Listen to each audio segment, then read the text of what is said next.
नमस्कार, आप देख रहे हैं जनता टीवी और मैं हूं आपके साथ अभिषेक। ताबड़तोड़ खबरों की शुरुआत करते हैं फटाफट अंदाज में।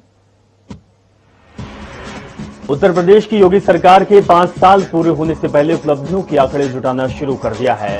तब तक की नई नौकरियों से लेकर कई योजनाओं के लाभार्थियों और विकास कार्यों का ब्यौरा भी सभी विभागों से मांगा गया। उपलब्धियों की यही किताब लेकर भाजपा चुनावी मैदान पर उतरेगी।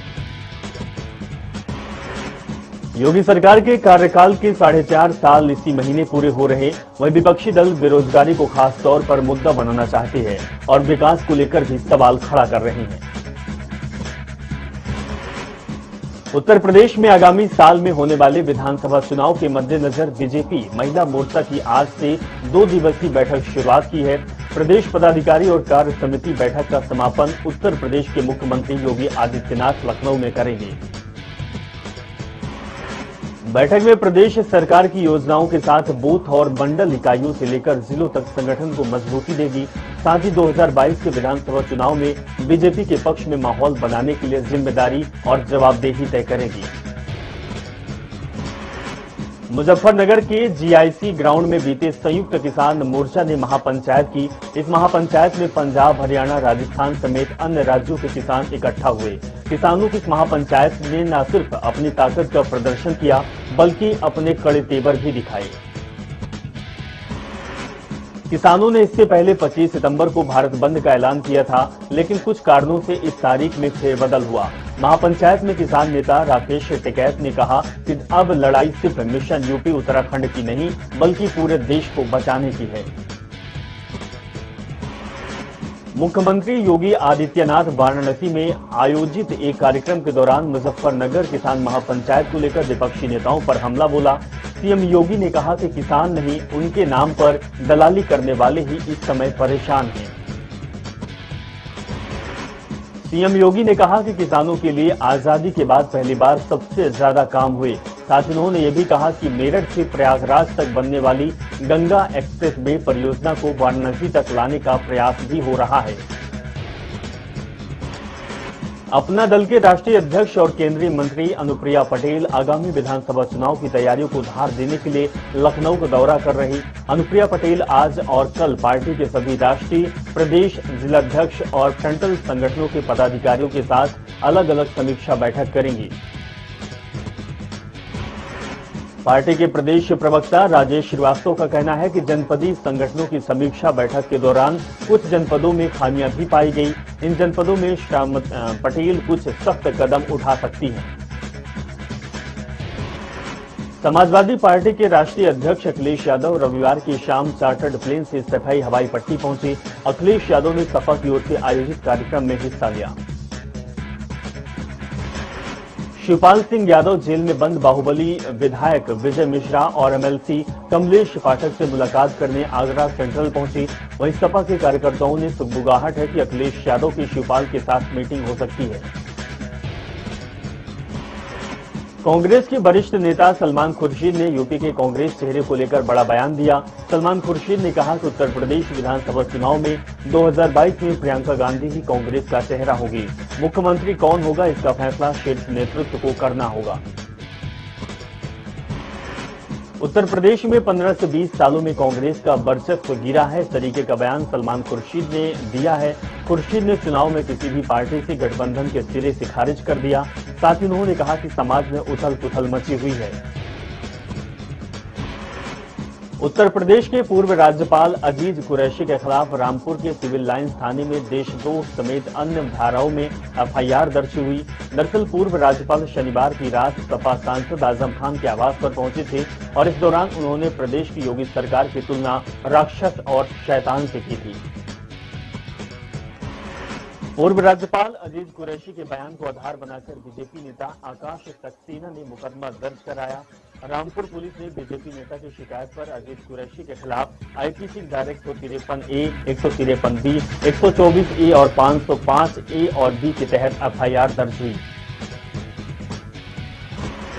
सपा विधायक और पूर्व मंत्री के खिलाफ प्रधानमंत्री मोदी पर अमर्यादित टिप्पणी करने के आरोप में रायबरेली के ऊंचाहार कोतवाली में केस दर्ज किया गया। ये मामला शनिवार को इंटर मीडिया में वायरल हुआ और इस वीडियो के आधार पर केस दर्ज किया गया। आरोप ये है कि सपा विधायक ने प्रधानमंत्री के खिलाफ अभद्र भाषा का इस्तेमाल किया। इतना ही नहीं, विधायक ने जनता को महामूर्ख भी कह डाला। इसके बाद ऊंचाहार कोतवाली में पुलिस ने शिकायत के आधार पर मुकदमा दर्ज किया। प्रदेश की राजधानी में अब तक सबसे बड़ा टीकाकरण अभियान चलाया जा रहा। प्रशासन ने आज करीब 1 लाख लोगों को टीका लगाने का लक्ष्य निर्धारित किया। जिले के 160 सत्र स्थलों के कुल 461 बूथों पर टीकाकरण काम चल रहा है।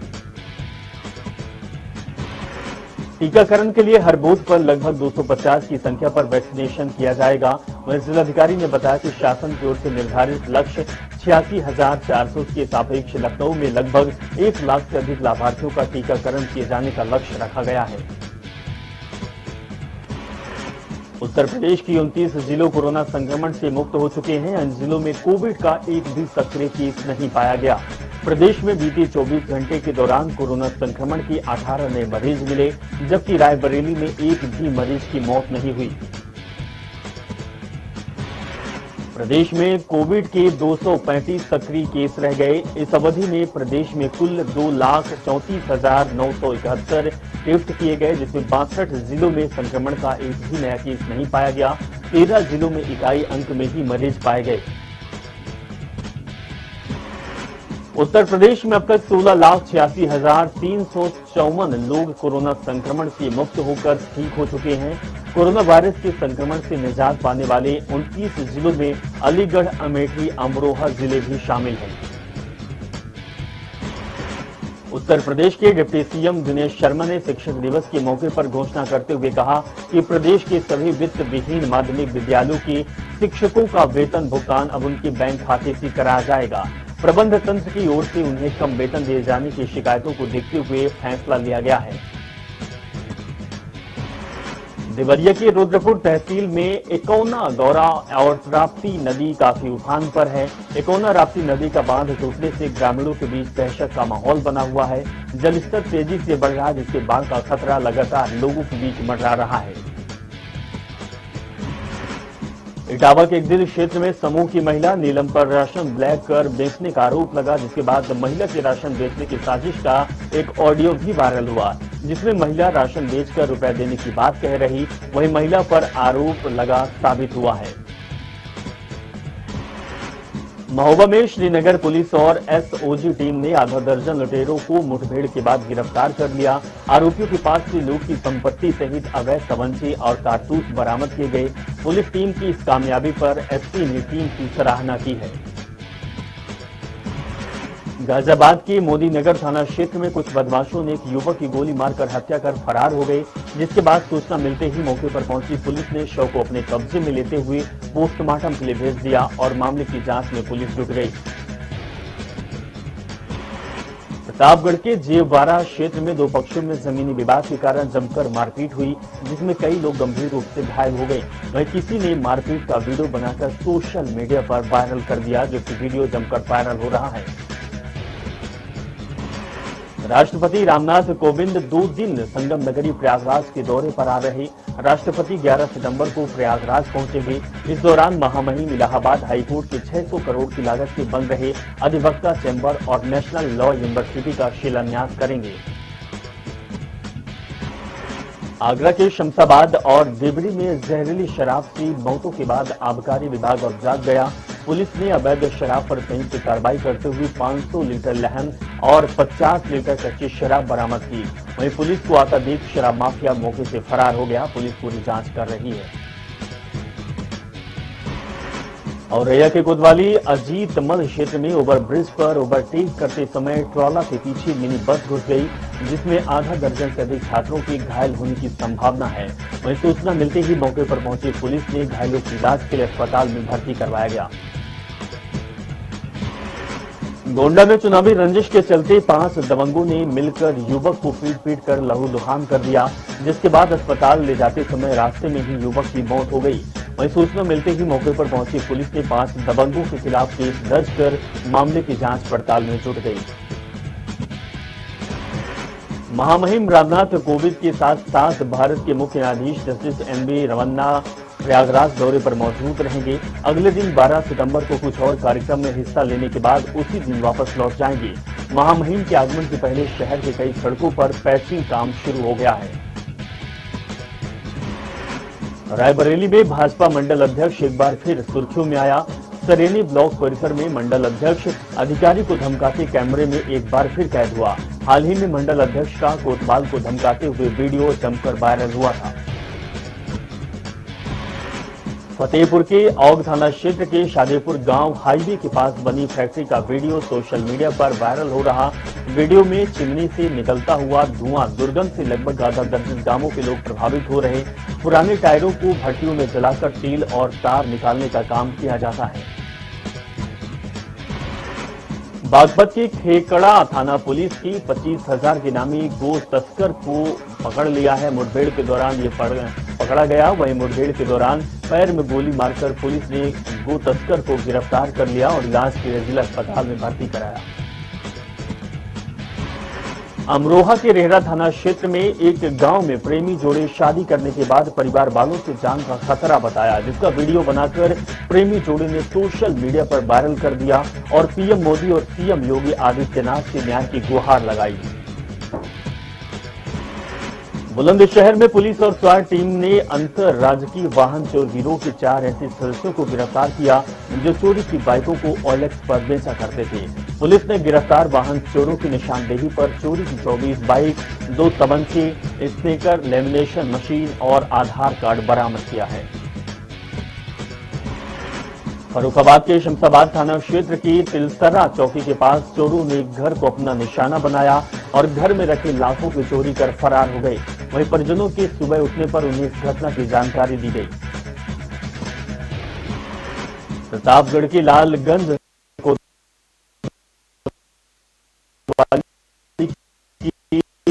जलेश्वरगंज में राइस मिल व्यापारी को बाइक सवार बदमाशों ने गोली मार दी। एक बाइक से आए 3 बदमाशों ने ताबड़तोड़ 3 गोली मारी, जिससे कि सीने में गोली लगने से 38 साल का युवक घायल हो गया, जिसे इलाज के लिए जिला अस्पताल रेफर किया गया। सहारनपुर के सहारनपुर डाकघर में तैनात एक पोस्टमैन पर 5 करोड़ रुपए के घोटाले का आरोप लगा। डाकघर के अधिकारियों के चक्कर काटने के बाद जब ग्राहक पुलिस की शरण में पहुंचे और घोटाले की जांच किए जाने की मांग करते हुए तहरीर दी।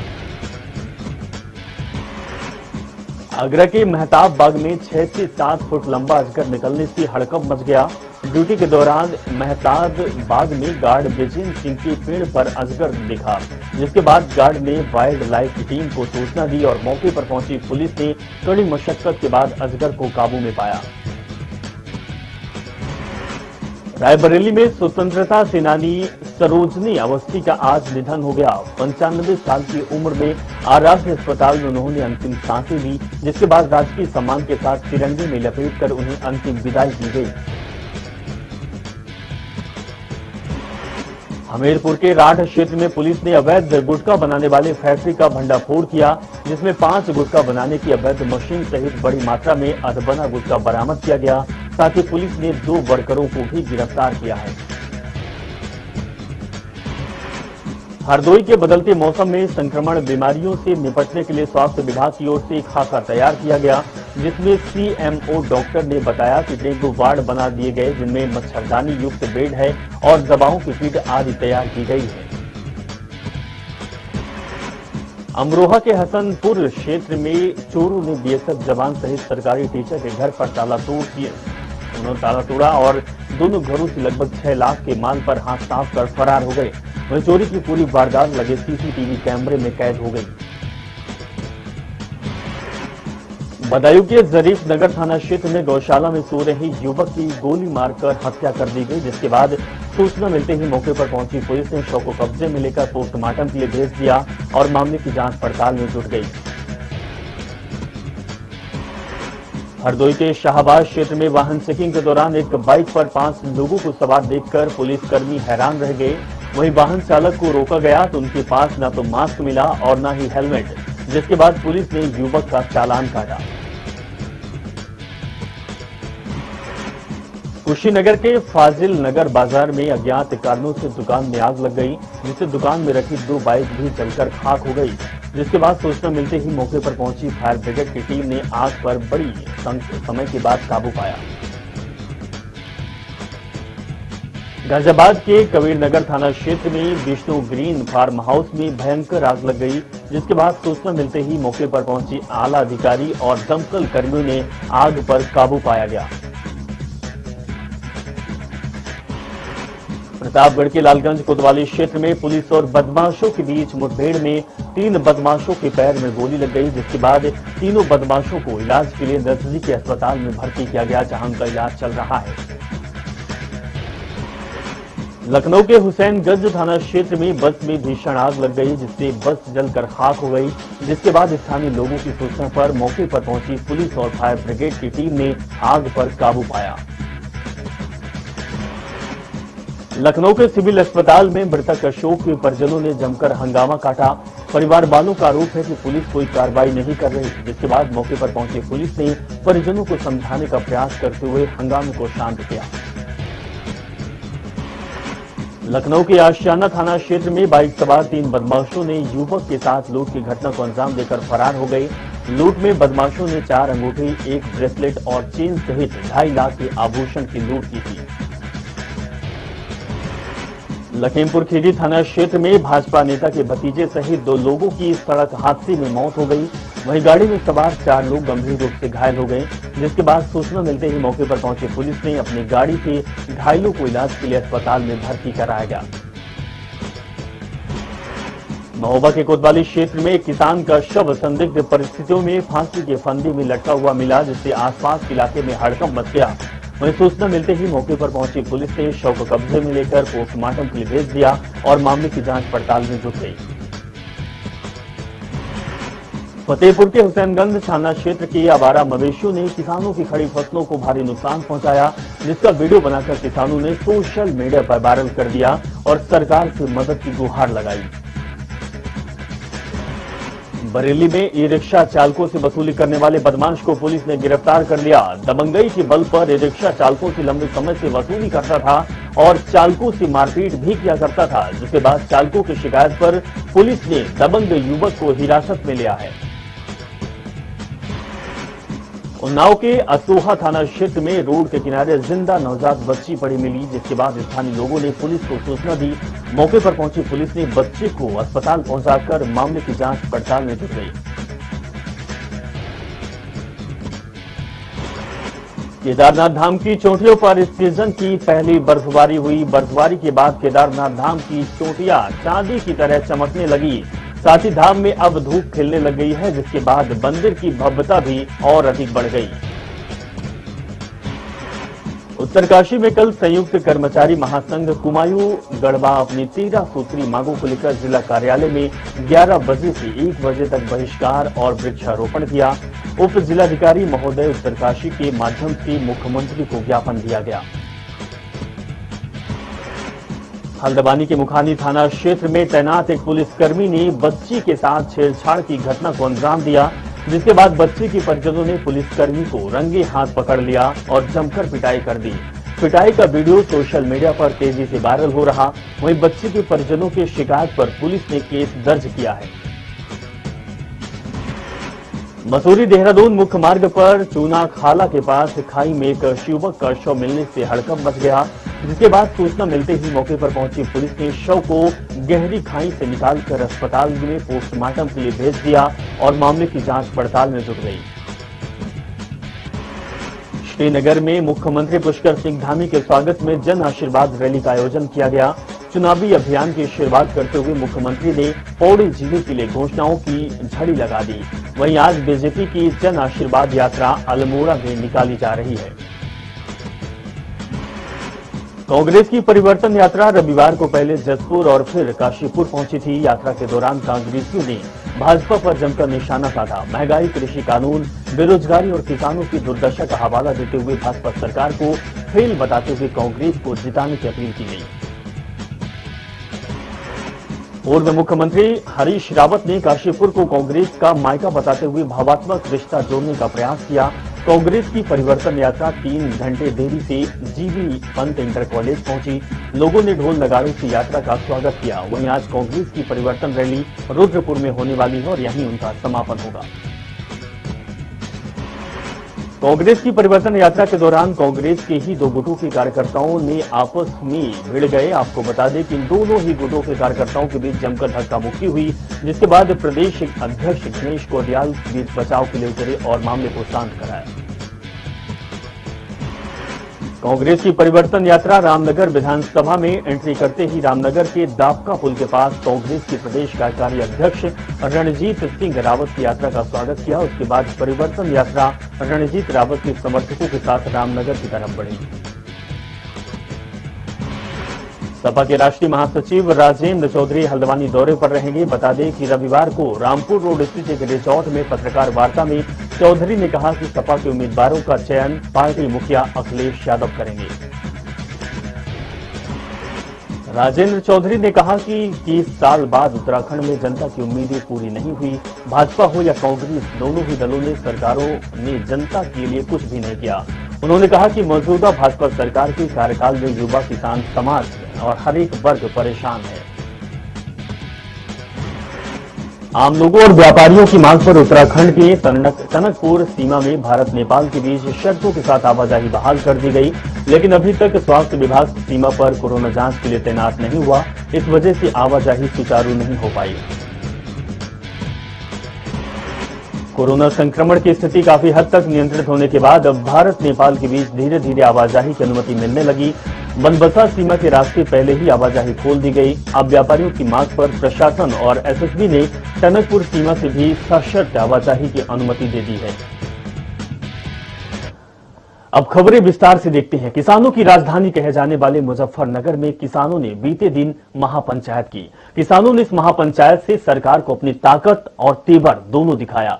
किसानों ने आगामी 27 सितंबर को भारत बंद का आह्वान भी किया, साथ ही ऐलान भी कर दिया कि हम पीछे नहीं हटेंगे।